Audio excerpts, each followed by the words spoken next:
Bem, pessoal, bom dia. Primeiramente, eu quero agradecer o convite, né, da direção aqui, da coordenação de enfermagem, pelo convite para a gente discutir um pouco sobre como vai se dar esse atendimento dos pacientes portadores da Covid-19 no âmbito das unidades de pronto atendimento da cidade do Natal. As 4 UPAs, né, elas serão responsáveis pelo acolhimento dos pacientes sintomáticos. Serão responsáveis pela estratificação desses pacientes para depois distribuir dentro da rede, né, que está sendo montada. E também vai ser responsável pelo primeiro atendimento dos pacientes que chegam graves em insuficiência respiratória. Então, temos um papel importantíssimo, né, no acolhimento desses pacientes, diagnóstico e início de tratamento, tá certo? Só que para isso, nós temos que organizar o fluxo desse atendimento e não permitir que pacientes com síndromes respiratórias sejam atendidas nos mesmos ambientes de pacientes com outras questões e reclamações clínicas. Não misturar um paciente que está com uma síndrome respiratória, um quadro gripal, com um paciente, por exemplo, com uma dor torácica, um paciente com um edema agudo de pulmão, o paciente com insuficiência cardíaca descompensada. Então, a gente não tem que ter esse cuidado, né? E aí é o papel, vamos dizer assim, importante da triagem, né, que vocês têm que fazer muito bem feita, justamente para evitar esse crossover, né, essa mistura desses 2 tipos de paciente, porque só vai aumentar mesmo o número de infectados. Então, aqui apenas para mostrar que justamente é necessário ter uma área de isolamento, que o pessoal chama de zona quente, né? Hot zone em inglês. E essa área aqui, ela é uma área específica, tanto no tocante a pacientes a serem atendidos, como também aos profissionais que vão e devem ficar somente nessa área. Com relação a como vai ser feito a partilha de horários entre a equipe, aí vai ser junto com a coordenação de enfermagem e direção do hospital. Mas deve haver essa separação entre quem vai atender síndrome respiratória e quem vai atender outros casos clínicos. Algumas observações, de conhecimento, né, de todos. O profissional que vai estar nessa área deve estar justamente paramentado adequadamente, ou seja, com avental, com gorro, com máscara, e a máscara, na suspeita de um paciente com síndrome gripal, até provar o contrário, ele é Covid, ele tem que ser o quê? Máscara N95, tá ok? As observações, todo mundo já sabe, né? Com relação à nebulização, com relação à máscara de Venturi e com relação ao uso do ambu. Ou seja, no caso, ao não uso do ambu, né? Não usar ambu, não usar máscara e nem fazer nebulização, se não for com aquele dispositivo, né, que é o aerador.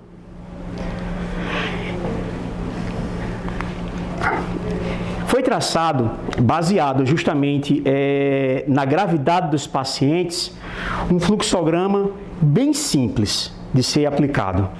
Isso torna claro, fácil essa execução na triagem, onde ele leva em consideração, pessoal, além das queixas clínicas do paciente, né, óbvio, a saturação periférica de O2.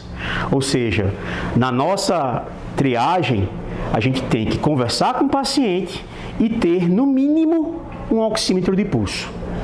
Porque a partir dessa oximetria é que você vai desenhar, é que se desenha todo o fluxograma de atendimento desse paciente.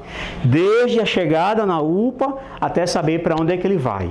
Até saber se ele vai ficar internado ou se ele vai para casa, né? Porque mesmo com a população sabendo que casos simples devem ficar em casa, mas assim, devido a essa preocupação, o número de mortalidade, isso assusta qualquer um, né? E a pessoa, quando começa a tossir, começa a ter febre, ele, pode ser Covid, eu vou procurar um hospital. Não é isso? Geralmente é isso que a maioria do pessoal faz. Não vai ficar em casa, alguns ficam, mas a maioria não faz isso. Então, temos também a triagem, vai ter essa missão também de orientar a população com relação a isso, né? Já mesmo sendo divulgado amplamente na mídia, mas vai acontecer isso. Vamos ter pacientes também pouco sintomáticos batendo na porta da UPA. Então, rapidinho aqui só para mostrar para vocês que é aquele paciente que tem sintomas de tosse, febre, fadiga, astenia, né? Se ele chega para você com uma certa dificuldade respiratória e você vai ver a saturação dele, e essa saturação em ar ambiente, tá? Em ar ambiente, tá menor que 94, você já começa a ligar o alerta. Porque a partir daí você vai ter que fazer todo o seu raciocínio em cima do atendimento desse paciente. Quando você tem uma saturação menor que 94% e tem sinais, né, de insuficiência respiratória, não tem dúvida. O paciente chega saturando ruim, dispneico, batimento de asa no nariz, uso da musculatura acessória, eu acho que não tem dúvida. É um paciente vermelho e esse paciente tem que ser rapidamente feita uma intervenção. Nesse caso, seria justamente a intubação orotraqueal. Especificamente para o COVID, devido à questão da alta transmissibilidade, está proscrito você tentar fazer VNI, BiPAP, botar numa máscara de Venturi a 50%, tá certo? O que se pode fazer é um cateterzinho nasal, né? Um fluxo ali em torno de 3, 4, 6 litros até, né? Mas o quanto menos melhor, para evitar fazer fluxo turbilionar e aerossol, tá? E ver se o paciente melhora. Exatamente isso. Se ele não melhorar, aí você vai ter justamente o segundo passo, que é justamente na gasometria. Percebam que quando eu começo a descer aqui, vou precisar de uma gasometria. Eu já começo a dirigir o paciente para vamos dizer assim, para um final, que seria justamente a internação hospitalar. Se o paciente resolve, se ele não chega com sinais de saturação, só com sinais clínicos de leve dispneia, tosse seca ou produtiva, febrinha ou não tem febre, esse paciente é orientado com medicações sintomáticas recebe o atestadozinho de quarentena e vai para casa fazer sua quarentena. Sempre avisado que, se piorar clinicamente, ele deve retornar. E qual é a piora que acontece, pessoal? Dispneia. O paciente fica muito dispneico. Ele não consegue ficar em casa. Isso aí não tem a menor preocupação de o paciente não procurar o pronto-socorro se piorar. Ele vai procurar. Com relação ao que vai ficar para avaliação, porque ele está cansado, tem uma saturação menor que 94%, é justamente o segundo passo, que é a gasometria arterial. E aí esse paciente que passou pela triagem vai ter que ter uma sala específica para passar por esses exames. Por quê? É através da gasometria arterial que você vai definir se esse paciente vai ser internado em ambiente de enfermaria ou se ele vai ser internado em ambiente de UTI. Tá ok? E é bem simples. Isso aqui já é traçado pela Abramed, né, que é a Associação Brasileira de Medicina de Emergência. Está amplamente aceito, né, pelo Ministério da Saúde, esse fluxograma. Tá? E ele divide o paciente em 3, vamos dizer assim, classificações. O paciente que tem uma pressão arterial parcial de O2 maior que 75 milímetros de mercúrio, aquele que tem entre 63 e 75 e o que tem menor que 63.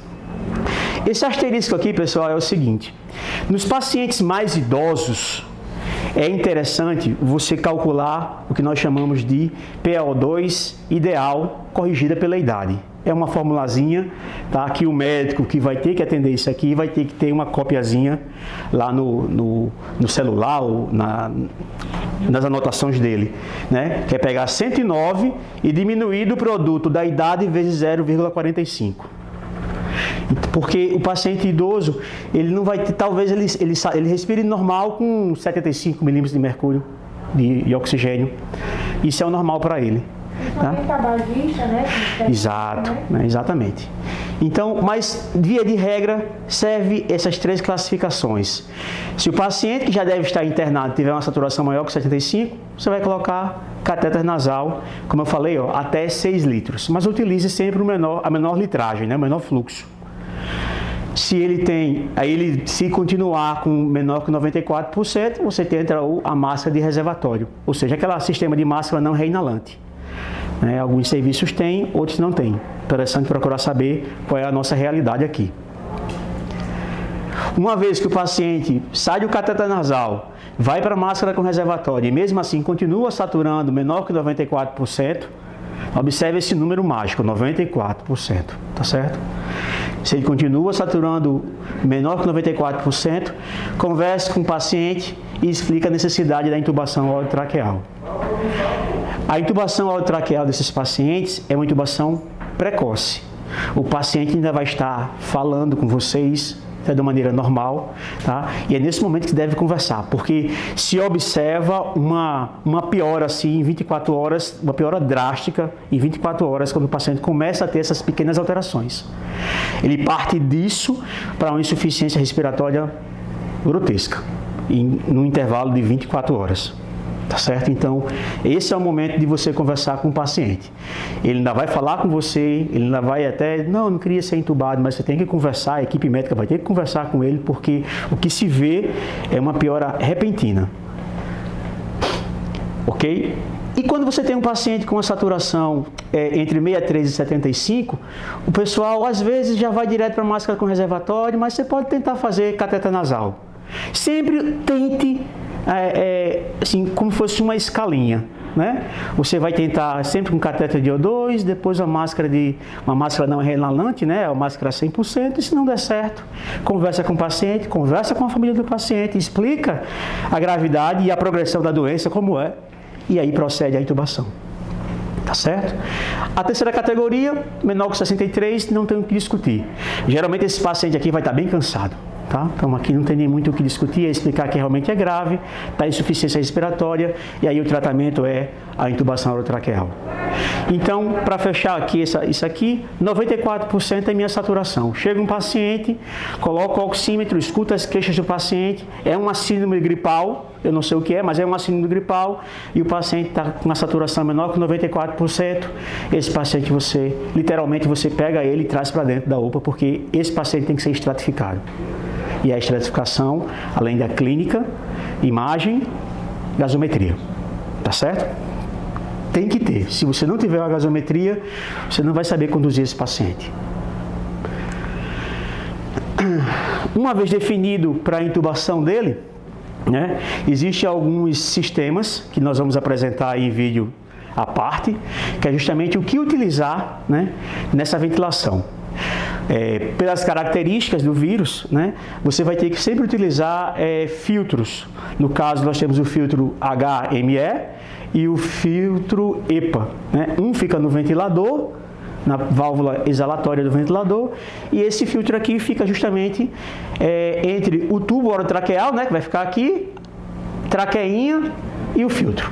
E aqui o circuito do ventilador. Eu vou mostrar mais adiante a montagem disso, como fica, tá certo? Uma outra opção, e aí essa opção acontece principalmente quando os seus recursos de ventilador mecânico começam a zerar, é você tentar fazer uma ventilação não invasiva, mas com uma máscara facial. Eu não sei se a UPA vai dispor disso, tá?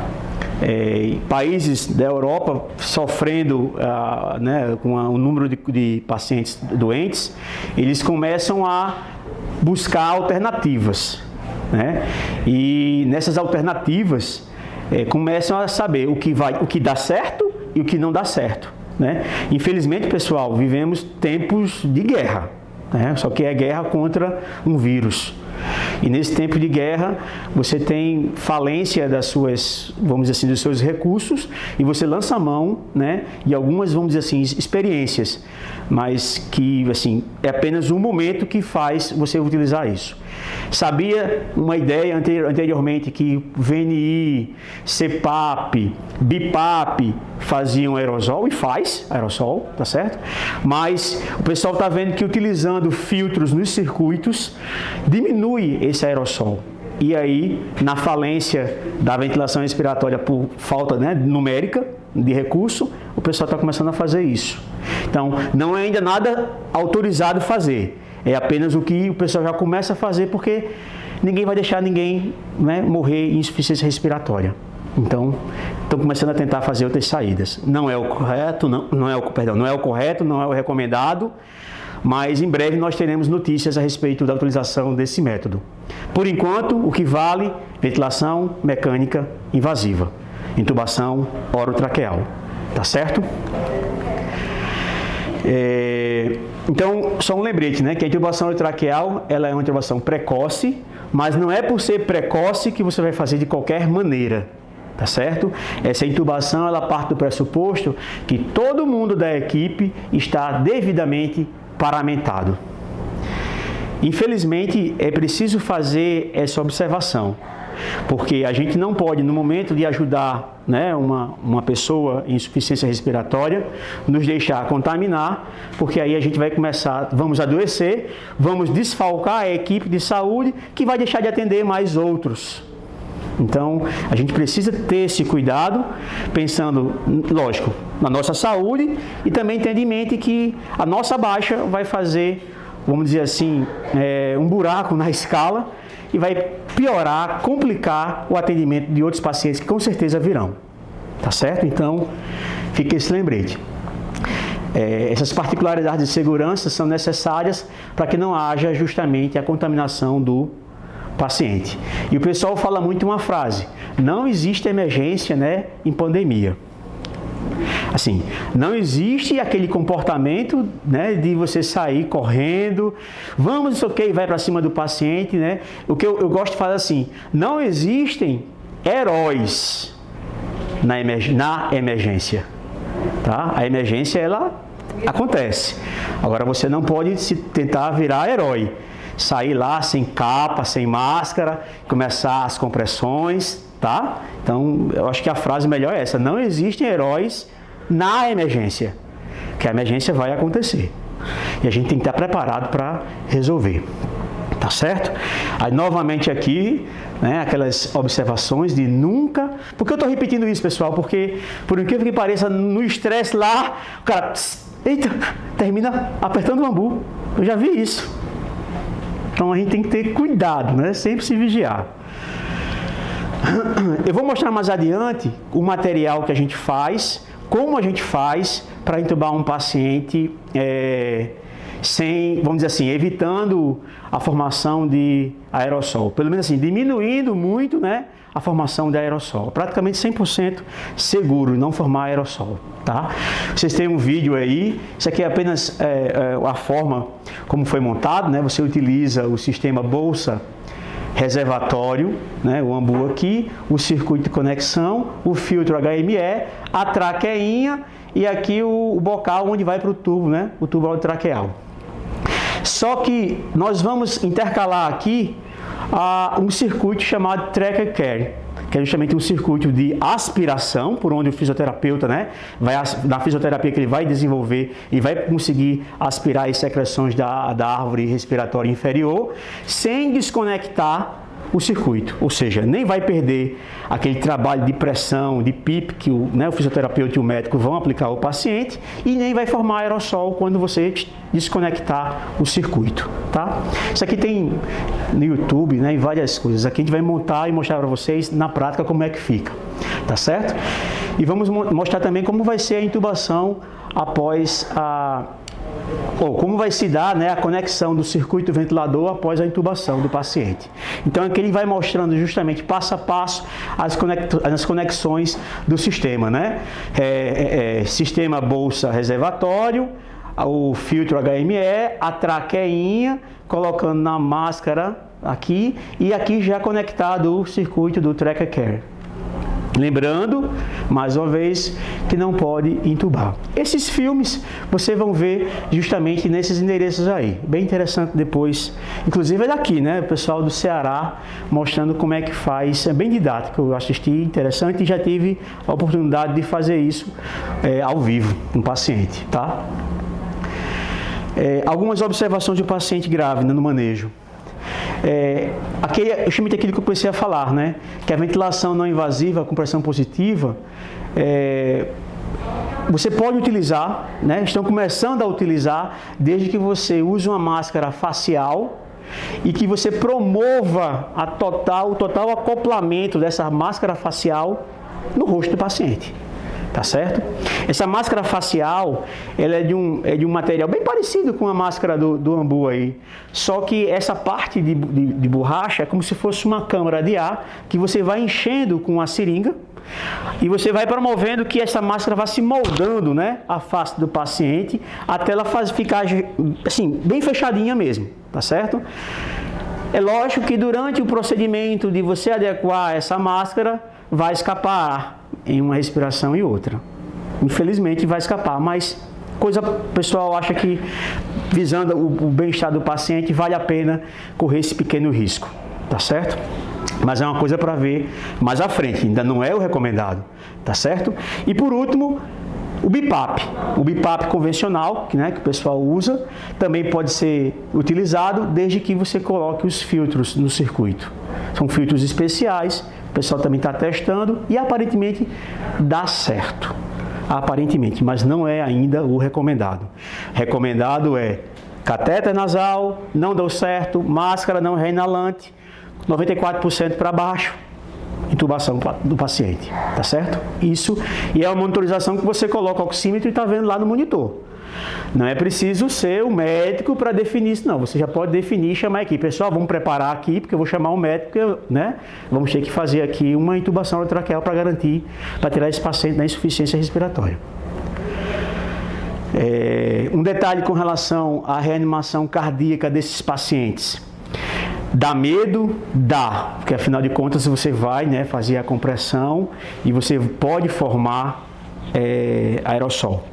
Então, tá o paciente respirando lá, cansadinho, e aí ele tem uma parada, faz hipoxemia e tem uma parada em AESP ou em assistolia, né? Que são as duas paradas por hipoxemia. Ele vai parar, lógico. Então, esse atendimento, para você começar a RCP nesse paciente, ele tem que ser primeiramente entubado, tá certo? Então, você pode estar super nervosa, você pode estar até paramentada já, mas não vá para o paciente comprimir o tórax dele. Você tem que esperar que o profissional, no caso aqui ainda é o médico que só intuba, então o médico vai vir, vai se paramentar, e só depois de ele intubar o paciente é que, né, a equipe da reanimação vai começar a atuar e aí fazer as compressões, tá certo? Um outro detalhe também é que durante essa reanimação, o paciente entubado, tá certo? Você não vai poder ambusar. Você vai ter que pegar o circuito do ventilador, colocar e fazer alguns ajustes nesse ventilador que eu vou comentar só ao passando para vocês terem conhecimento que pode fazer uma compressão cardíaca o paciente ligado no ventilador. Tem algumas coisinhas que mexem, mas você pode fazer isso. Lógico que não vai ter a mesma eficiência e eficácia da reanimação normal, onde você vai comprimindo e o outro vai ambular de maneira assíncrona. Por isso, a grande quantidade de óbito.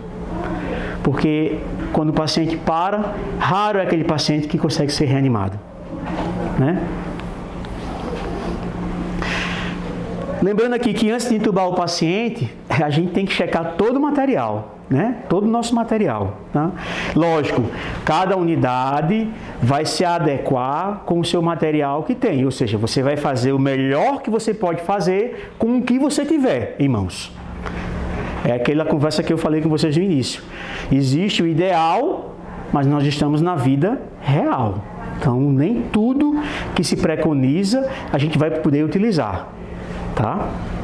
Então, só uma listagem aqui é que você tem que ter, né, no local um kit para intubação desses pacientes. Lembrando, eu tenho que ter um fluxo de atendimento da triagem até a internação e atender as complicações do paciente com síndrome gripal separado das outras clínicas. Eu tenho que ter um kit de intubação para um paciente, digamos, com insuficiência cardíaca e tenho que ter o kit para intubar os pacientes com infecção viral, né? No caso, uma síndrome gripal.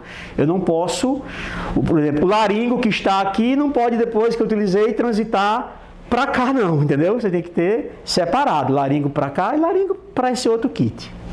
Então tem que checar os materiais, como vocês quando assemblam o plantão sempre checam, né? Os tubos, filtros, checar, né, os equipamentos de proteção individual, se estão todos ok.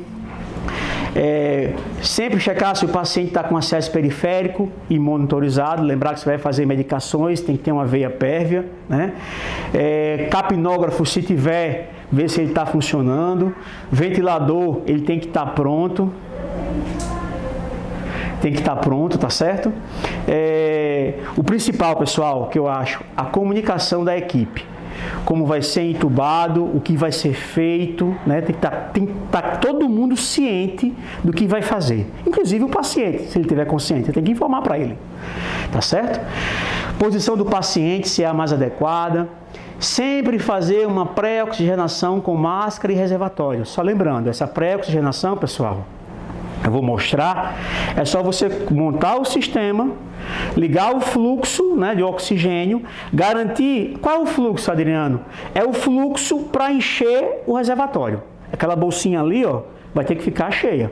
Se você consegue encher com 6 litros, 8 litros, 10 litros, ok. Porque depende muito vamos dizer assim, do fluxo, né, da potência do ponto de O2 que está na parede, né? A literatura fala 6 a 8, mas às vezes com 6 a 8 você não enche. Então você não vai pré-oxigenar o paciente. Você precisa encher esse reservatório. E vai colocar justamente a máscara na face do paciente, garantindo a total vedação. E quem vai respirar é o paciente. Ele vai respirar com esse sistema e você vai perceber que o reservatório vai ficar, né, desinsuflando e insuflando ao movimento respiratório do paciente. Essa é a pré-oxigenação com oxigênio praticamente a 100%, que é feita antes de você iniciar as medicações, né, para fazer a intubação orotraqueal. Mais uma vez, lembrando, não se ambusa o paciente, tá? Essa intubação, para evitar que o paciente tussa, para evitar que o paciente forme aerossol, existe um esquema que chama, né, intubação por sequência rápida. O que é que se entende por sequência rápida? É porque é rápido? Não. A sequência rápida quer dizer que eu vou ter que utilizar, além de uma sedação e de uma analgesia, um bloqueador neuromuscular. Então, quando eu faço isso, eu chamo de sequência rápida. Não é o fato de eu fiz e vou intubar em 2 segundos. Não, não é rapidez em tempo, é rapidez por utilizar essas medicações, tá? Então, depois de intubar o paciente, conecta e aí se decide qual vai ser a sua sedação. Em hospital que tiver Propofol, se utiliza Propofol. Em hospital que tiver midazolam, se utiliza midazolam. Em hospital que tiver ketamina, faz a ketamina em bomba. Vai depender do que tem na unidade, tá certo? É aquilo que eu falei, você vai fazer o melhor possível com o que você tem, tá certo? E aqui, pessoal, é uma coisa de experiência. Considere sempre um acesso venoso central e uma linha arterial. Por quê? Porque esse paciente tem que dosar, tem que fazer gasometria arterial, esse paciente tem que dosar exames de sangue, né? Lembrar que esse paciente, quando intubado, ele aumenta as chances de pneumonia associada à ventilação. Então, ele pode ter uma co-infecção bacteriana na infecção viral. Então, ele pode fazer um quadro de sepsis por uma pneumonia bacteriana. Então, você tem que colher exame de sangue todo dia, fazer gasometrias para ajustar o ventilador. E isso vai precisar de uma pessoa para colher esses exames. Aí veja, né, a questão do gasto de material, de insumo, de EPI. Vai ter que vir uma pessoa do laboratório, entrar na sala, se paramentar, né, seguir todo o protocolo de paramentação de segurança, colher o sangue e aí voltar para o laboratório. Na experiência que eu tive, eu fiz tudo. Puncionar, tirar o sangue e mandar, entendeu? Por quê? Porque a gente vai fazer seguindo esse protocolo, tá certo? Então é sempre bom ter, ou então você tem um acesso periférico venoso de bom calibre. Você coloca um gelco 16, 18, né? Então um gelco legal. 2 gelcos, né? Duas linhas venosas periféricas, mas de bom calibre, e a PAI para ficar colhendo a gasometria, porque em alguns pacientes, principalmente naqueles que desenvolvem a síndrome da resposta da angústia respiratória grave, esses pacientes têm que ser reavaliados a cada 3, 4 horas. E uma das reavaliações é sempre com gasometria, para poder fazer os ajustes nos parâmetros do ventilador. Tá certo? Então, para não perder tempo, né, pegando pegando a artéria radial, já passa um catéter, faz uma linha arterial, deixa lá a pérvia e depois vai só no circuito puxar o sangue para fazer o exame. Ok? Isso aqui é só um gráfico que eu falei, né? Inicia a pré-oxigenação. Se o paciente tiver sinais de choque, você vai controlar o choque desse paciente com drogas vasoativas, tá certo? Correndo um pouquinho de volume também. Procede a intubação, é que ele faz a questão da intubação por sequência rápida.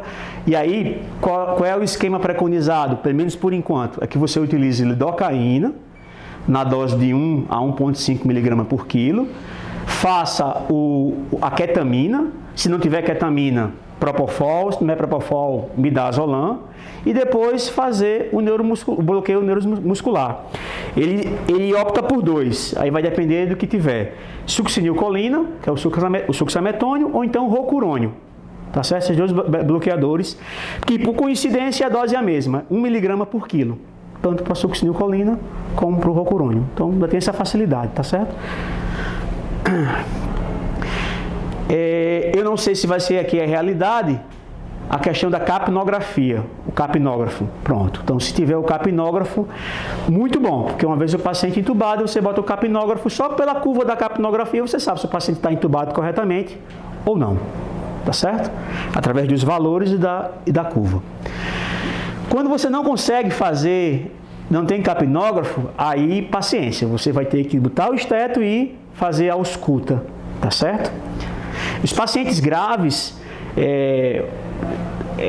como o pessoal costuma dizer, se utiliza mais o ultrassom pulmonado para você avaliar o pulmão do que utilizar o esteto, né? Existem algumas alterações pulmonares que são visíveis no ultrassom, que quando a doença vai melhorando, ela vai desaparecendo, ou então quando ele vai piorando, né, essas lesões vão se tornando maiores e visíveis. Então o ultrassom ele está até mais aplicado do que você ficar, porque o estetoscópio é mais um item para contaminar. E se vocês estão bem lembradas, quando você coloca a touca ou, né, o gorro, tem que cobrir até as orelhas. Então, para você fazer uma ausculta, você vai ter que quebrar essa barreira que você fez, a barreira de proteção. Então, não é muito aconselhável.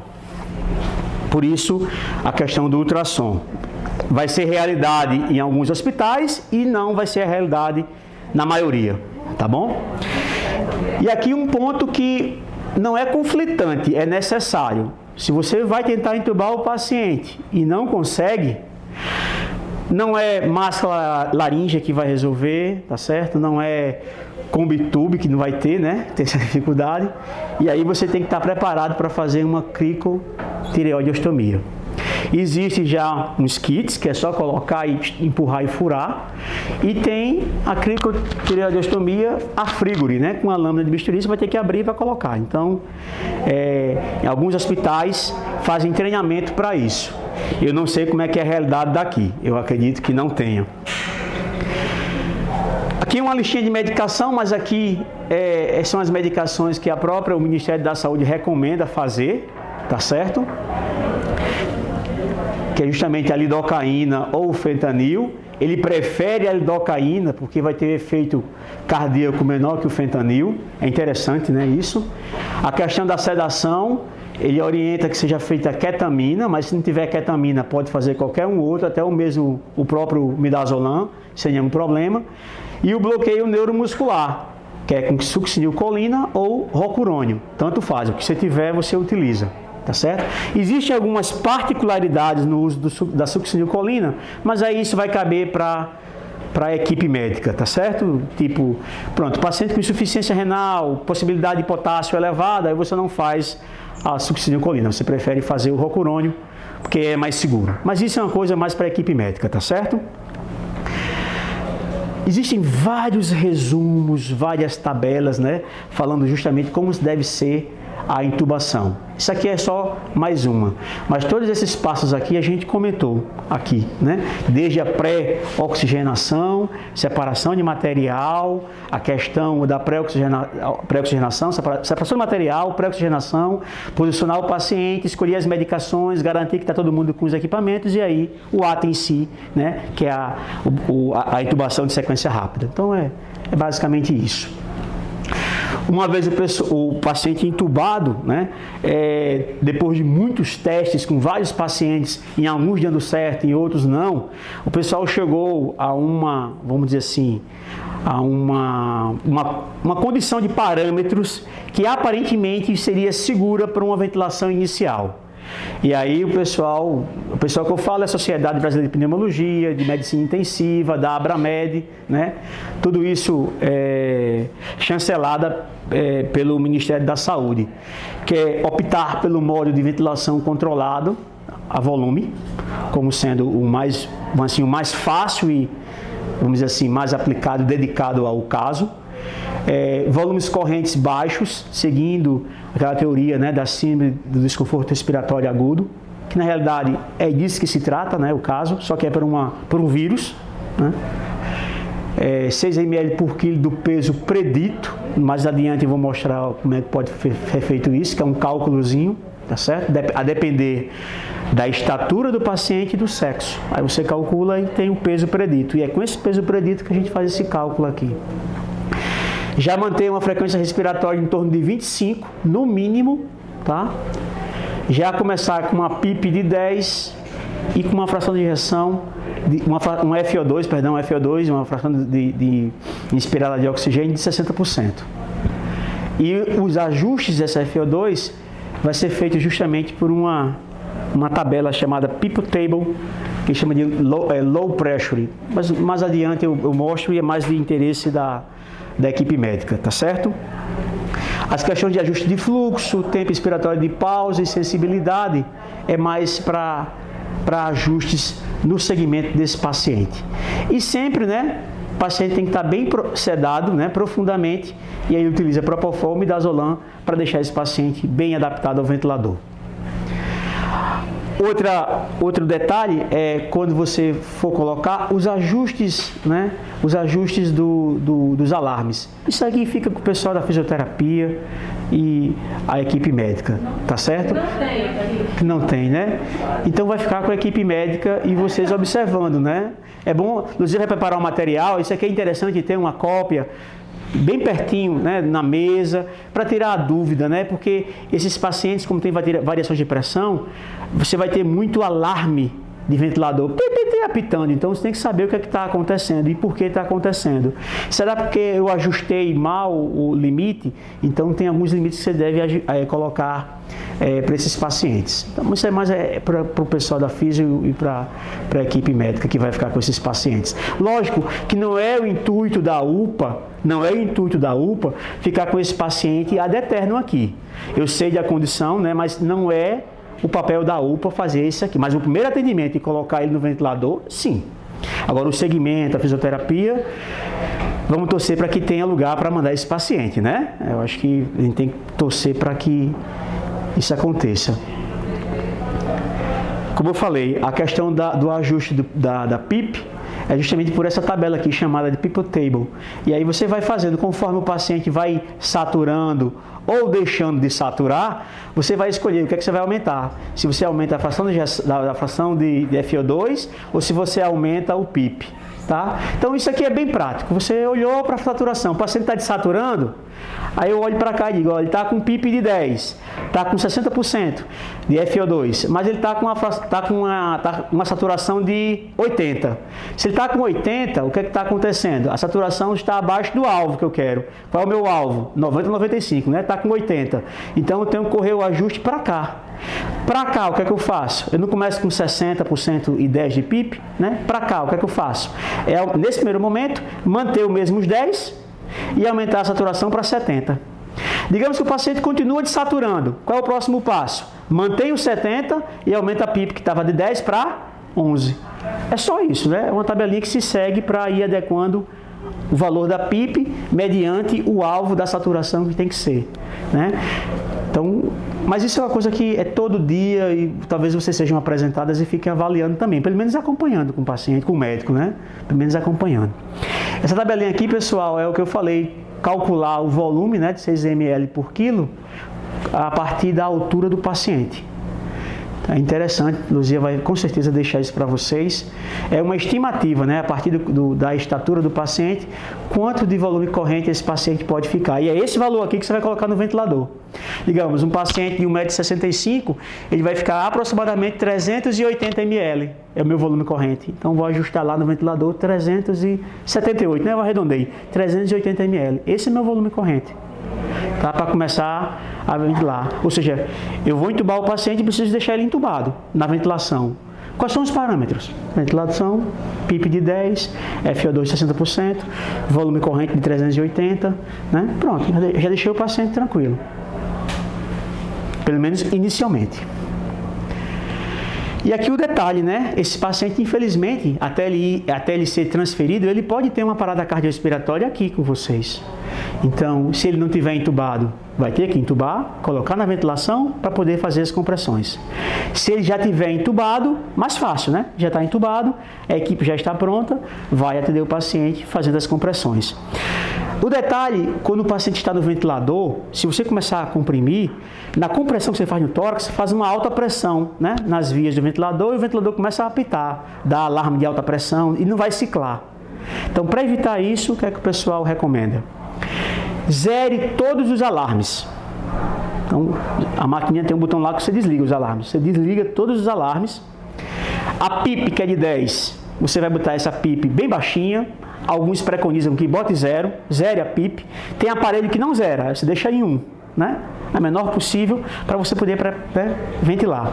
E deixar a frequência respiratória desse paciente em torno ali de 8 a 10. E aí tosse para que durante as suas compressões o ventilador entre. E geralmente ele entra, tá? Mas não é com toda aquela eficiência, tá certo? Só isso que eu falei, né? O volume corrente permanece, modo assíncrono, tá? FO2 de 100%, que eu tinha me esquecido, frequência respiratória de 10 a 12, mas deixar baixinha, PIP zerada ou então até 5, porque tem ventiladores que não aceitam PIP menores que 5, tá? Mas você coloca a menor PIP possível. Se puder deixar em 0, deixe em 0 essa PIP, tá certo? E aí a sensibilidade, você deixa essa sensibilidade bem o menos sensível possível, ou seja, para ele não sentir as suas compressões e não ficar disparando e nem dando alarme de alta pressão, tá ok? E como eu falei, liberar ou desligar todos os alarmes, porque senão vai ser um estresse muito grande, né? Toda vez que você está lá ventilando, o bicho está apitando por algum motivo. Então, desligue os alarmes, endureça o aparelho e faça esses cuidados na ventilação. Isso aqui é só um lembrete sobre o que investigar nesses pacientes intubados. Tem que ter cuidado para ele não ter desequilíbrio hidroeletrolítico, tem que ter cuidado para ele não ter uma infecção bacteriana secundária, né, a intubação, ver se ele está com anemia e corrigir, tratar o paciente como um todo. Né? Ele tem uma questão viral, uma resposta de angústia respiratória grave, mas ele pode ter qualquer outro problema. Pode ter uma acidose metabólica, pode fazer insuficiência renal, né? Então ele tem várias clínicas que você tem que controlar. E fazendo parte do tratamento, aí vem a parte boa, é a questão da pronação. Luzia vai dar, né, é a parte mais à frente, mas pronação é justamente isso, é você colocar o paciente de bruços. Existe uma técnica que você faz para fazer isso com segurança, tá? E existe um momento na ventilação onde você não consegue ventilar esse paciente adequadamente e aí você vai ter que usar as partes mais posteriores e inferiores dos pulmões para poder ventilar. Por isso que você bota o paciente emborcado, né, como o pessoal chama, ou pronado, tá certo? Luzia vai dar continuidade depois a respeito da técnica e eu gostaria de mostrar para vocês só como é que vai montar o circuito ali para poder entubar o paciente com cuidado, né, de não provocar aerossol. Tá ok, pessoal? Vamos com fé.